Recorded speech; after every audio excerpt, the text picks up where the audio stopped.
welcome back to my film and TV channel. I hope you're all staying safe and well. And we're going over to a science fiction horror film today that certainly splits the public. The critics not so much, but not unexpected. But we'll talk about that later. We're going to have a look at something called Infinity Pool. Please, if you are new to the channel, push that subscribe button, push the bell notification. Film reviews, information vlogs, lots of different things on the channel. And of course, the odd quiz thrown in from time to time on special occasions. And if you are pushing buttons or you've not pushed a button, you can push that little like button. I'm trying to get between 10 and 15 likes for these film and TV vlogs, so if you can help me towards that target, I'll be very grateful. Yes, so Infinity Pool, written and directed, of course, by Brandon Cronenberg. The younger, Cronenberg, the son, starring Alexander Skarsgård, Mia Goth. I like Mia Goth, I must admit, and Cleopatra Coleman. What a name that is, and many others. But they're your main guys in this. What are the public thinking? The public are as enamoured of the critics, I'll tell you that now. Rotten Tomatoes audience averages 3 out of 5, a 51% approval rating, so just over half. And the consensus from the public, Infinity Pool is definitely a wild time. Not going to disagree with that. When it's trying to be scary or provocative, it's often just confusing. Well, it's Cronenberg. That's all you need to say, really, isn't it? Internet Movie Database, a little bit better, 6.1 out of 10. That's based on 26,000 reviews. That's okay. That's a fine score. Metacritic, the other site we look at, their users, 5.7 out of 10, so a little bit below the average.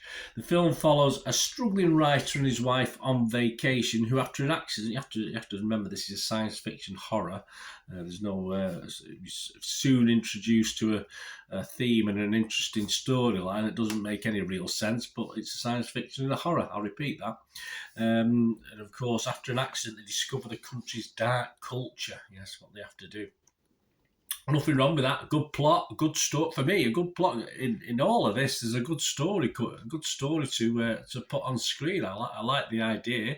I certainly like the synopsis. And this was released on video on demand on February the 14th, 2023.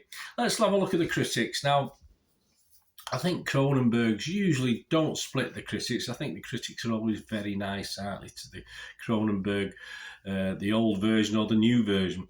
And it holds an approval rating of 87%. So the critics like this, based on 201 reviews, an average rating of 7 out of 10.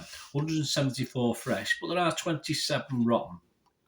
Mark Commode, no surprise with this one, from The Observer in the UK, said it may not be for everyone, no, but I dived deep into Infinity Pool twice and enjoyed the hell out of the experience. What have you got now better to do, mate, isn't it, really? Peter Bradshaw from The Guardian, he was equally effusive. He said it's a movie straining for more than it's achieving, yes, moment by moment, but Goth's toxic energy always holds your attention. Well, I don't disagree with that part of it, but an actor or an actress doesn't hold a film together for me, no matter how much I like them. David Rooney, Hollywood Reporter, he was a bit different. He said the go for broke extremity lacks the substance to make it more than an aggressive but shallow provocation. I would agree with David, as I said, I'm in a minority there. The consensus, turbulent waters even for strong swimmers. Infinity Pool provides a visceral, all-inclusive retreat of Cronenbergian perversion for those wanting to escape commercial sundries. I don't mind a bit of commercial sundry, do you?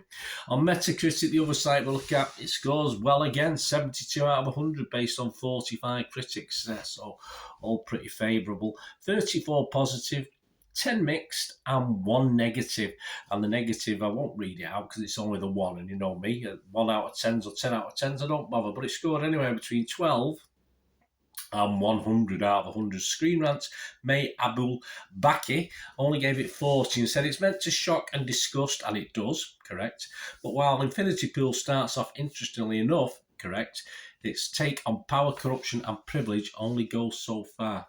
Yes, mate, I agree. Variety's Peter de Brugge, though, liked it a lot more. He gave it 70. He said the Canadian Helmer has created the cinematic equivalent of an MC Escher drawing, which bends and breaks and folds back on itself in impossible ways. Brain-shattering as it all is, we can hardly tear our eyes away. I was just kept hoping it would be consistently good. Unfortunately, it's Cronenberg, so for me, no. Right, my thoughts, guys. I think you can get a gist of where I'm going with this one. I am going to mark it. I am going to score it because there were elements of this film I quite liked. So I like the idea. I like the layout of it. I perhaps didn't like the Cronenbergisms that came into it. That's the only problem. So I will score it 5 out of 10. If it was Rotten Tomatoes, I would have to go rotten because I've only got fresh and rotten. I can't give this a fresh. But if it was Metacritic, I'd have to go mixed on this because, as I say, a Cronenberg film in every way. I liked about 45 minutes of it. Sadly, it lasted almost 2 hours, so that for me gave it that 5 out of 10 rating. The critics, as they will do for the most part, wallow in it all. They don't want to rock the boat. They want to be looked as I'm a critic. I like these sort of things. Yes, film is an art, but to most normal guys and girls, art is crap.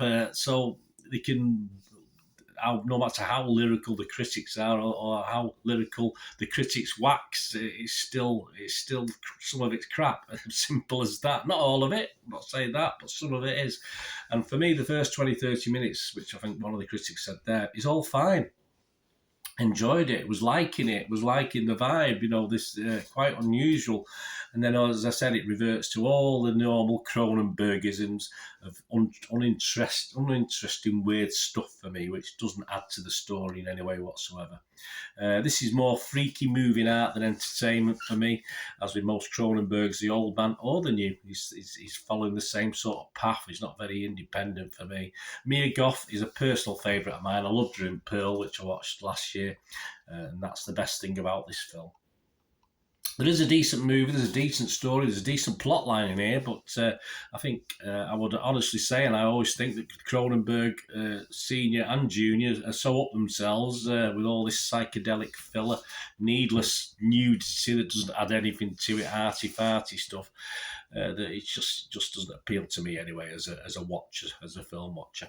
The shock factor is there, definitely, but no wow factor for me.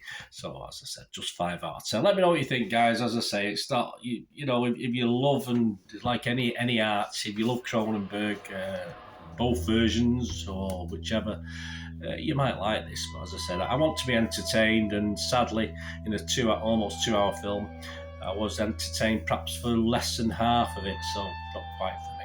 Thanks for watching, guys. Let me know what you think. It'd be great to hear from you. Until we meet again, that's one thing, don't I? Please stay safe, everyone. Bye for now.